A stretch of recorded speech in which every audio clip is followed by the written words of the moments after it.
माननीय श्री इकरा चौधरी जी। धन्यवाद सभापति महोदय, आपने मुझे इस विशेष चर्चा पर बोलने का मौका दिया। भारत के संविधान के 75वें वर्ष की चर्चा के मौके पर मैं सबसे पहले संविधान बनाने वालों की दूरदृष्टि को सलाम करती हूँ।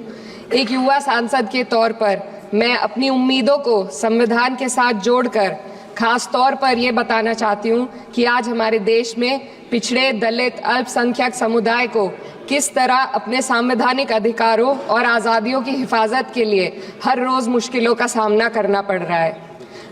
Doctor B.R. अम्बेडकर के कथन से अपनी बात रखना चाहती हूँ। उन्होंने कहा था, मुझे अपने भारतवर्ष पर फक्र है कि जिसके पास ऐसा संविधान है जो लोकतंत्र, समाजवाद और सेक्युलरिज्म को संजोता है। लेकिन आज ऐसा लगता है जैसे संविधान की किताब तो है पर इसे चलाने वालों का ईमान गुम हो गया है। आज हिंदुस्तान में हर वर्ग को किसी न किसी चुनौती का सामना करना पड़ रहा है, मगर अल्पसंख्यक खास तौर पर मुसलमानों पर जो कहर टूटा है वो किसी से छुपा नहीं है। ये लोग सिर्फ अपने मजहबी पहचान की वजह से निशाने पर हैं। संविधान का अनुच्छेद 15 कहता है कि किसी भी नागरिक के साथ धर्म, जाति या किसी और वजह से भेदभाव नहीं होना चाहिए, लेकिन हकीकत इसके उलट है। हालात इस कदर बिगड़ चुके हैं कि hate speech, mob lynching, bulldozer द्वारा घरों को गिराने की घटनाएं आम हो गई हैं। खास तौर पर उत्तर प्रदेश में, जहां ऐसा लगता है जैसे कानून के नाम पर जंगल राज चल रहा हो। संभल में जो हुआ वो सबके सामने है। पुलिस के संरक्षण में निर्दोष लोगों की हत्या की गई और सरकार ने चुप्पी साध ली। अल्पसंख्यकों पर हिंसा बढ़ती जा रही है, मगर सत्ता में बैठे लोग या तो आंखें मूंदे हुए हैं या फिर इन घटनाओं को बढ़ावा दे रहे हैं। हद तो तब हो जाती है जब न्यायपालिका की बात भी अनसुनी कर दी जाती है। सुप्रीम कोर्ट ने मॉब लिंचिंग पर 11 सूत्रीय निर्देश जारी किए थे। इसमें साफ कहा गया था कि राज्य सरकारें और पुलिस इस तरह की घटनाओं को रोकने और दोषियों पर सख्त कार्रवाई करने के लिए जिम्मेदार है, लेकिन आज भी इन निर्देशों पर अमल नहीं हो रहा है। हाल ये है कि मॉब लिंचिंग को रोकने की बजाय सत्ता में बैठे लोग आग में घी डालने का काम कर रहे हैं। उनकी जुबान से ऐसी बातें निकलती हैं जो नफरत को और बढ़ावा देती है। ये अशांति अब इतनी गहराई तक फैल चुकी है कि हमारे समाज के धर्मनिरपेक्ष चरित्र पर गंभीर सवाल उठ रहे हैं। साल की शुरुआत में ही कई राज्यों में दुकानदारों को अपने नाम बोर्ड पर लगाने के लिए मजबूर किया गया। इसे सेहत और सुरक्षा के कानूनों का हिस्सा बताया गया, मगर असल मंशा कुछ और थी।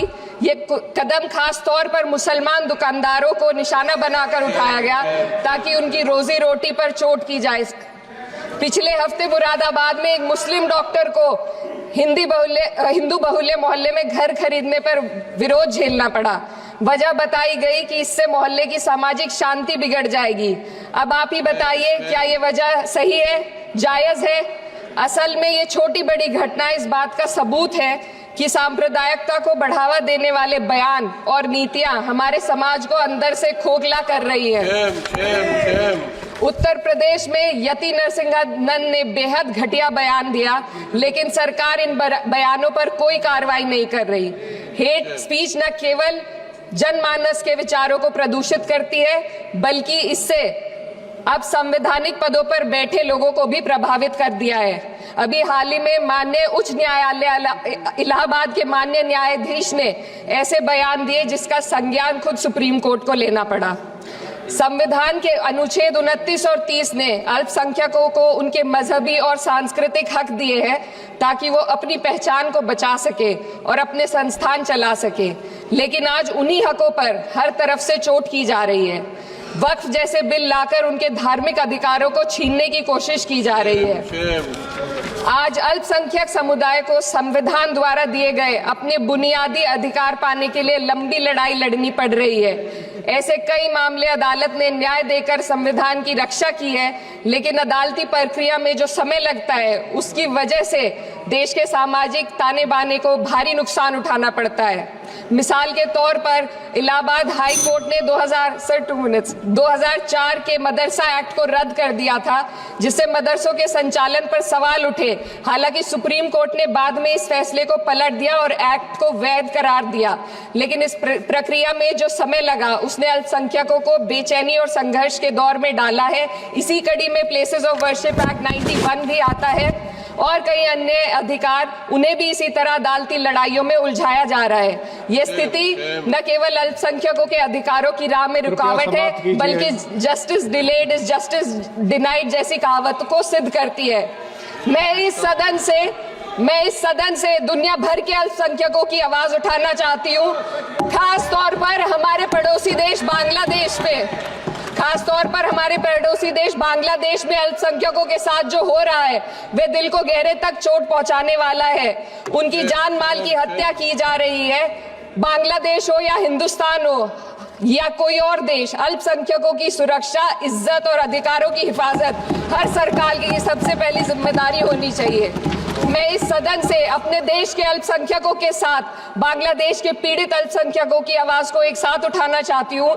ये वक्त की पुकार है कि हम सब मिलकर ये सुनिश्चित करें कि किसी भी इंसान को उसकी पहचान या मजहब के कारण डरकर जीने पर मजबूर ना होना पड़े।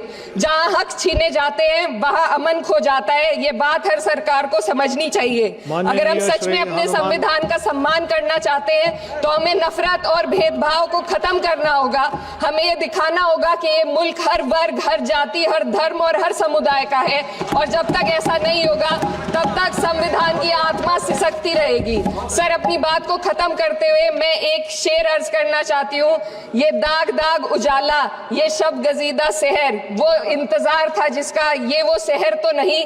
लेकिन अगर इस सदन में बैठे हम सभी सदस्य ये ठान ले कि हमें संविधान के मूल्यों को लागू करना है और उसे लागू करने का प्रयास करें, तो वह सुबह जरूर आएगी जिसके लिए लाखों भारतवासियों ने अपने जानों की कुर्बानी दी थी। श्री हनुमान बेनीवाल जी, श्री हनुमान